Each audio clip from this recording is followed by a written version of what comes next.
we're gonna come right in here. Now, in the actual service manual, it says take the plastic shield. No, forget all that.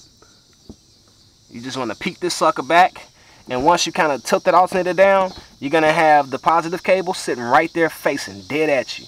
The plug is gonna be in the back, and then you're gonna have a ground on the back of the alternator. You reach your hand in from underneath here, and see how you can see my fingers?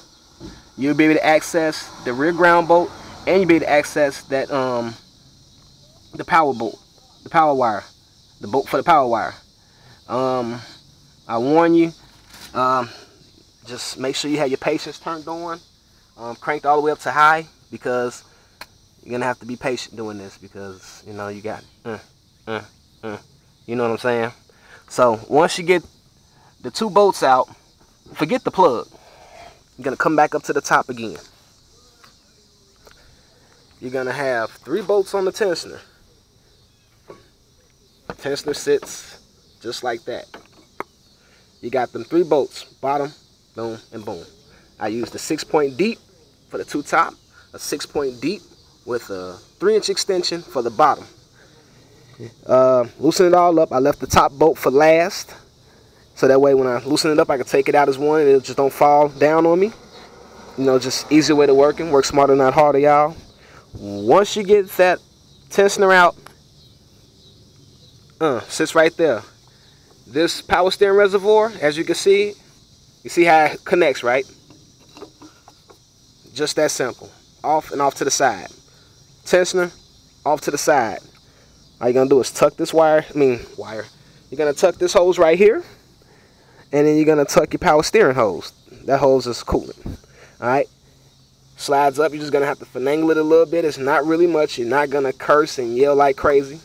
You want to stoop up onto the truck so that you can get your hands down in there so you can hold it. You want to hold the alternator when you take this bolt out. And once you take the bolt out, you're going to kind of wiggle it gently. Gently wiggle it, because you don't want it to snatch, because you're still going to have that plug on there. Once you drop it down, you're going to slide it off to the side and let it sit right here on the frame. Alright? You can kind of see where it was kind of shiny because I had it sitting on the power steering line. But that's okay, because I wasn't being rough at all. Very gentle. And what I went and did is grab a screwdriver and pop that. If I can reach this plug, I'll show you what I'm talking about here. Here's the plug. And this is the money shot right here, because everybody wants to see that plug. The connector is right there. I don't know if you can see it.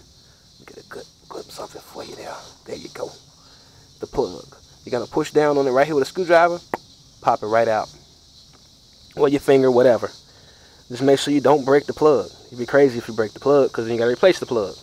Who wants to replace the plug? Just don't break it. A little humor, y'all. But, yeah. So, once you get that plug out, finagle. Patience and finagling. You ain't going to curse that much, trust me. Slides up and on out. Bam. You are done. I explained it all from start to finish on taking out the alternator. Unfortunately, you guys just wasn't with me when I was doing it. I apologize. Who knows? I might try to get a video 2 up on installing it. That'll happen in a couple of days probably. Once my peoples get enough money together to get another one and to buy me a pizza.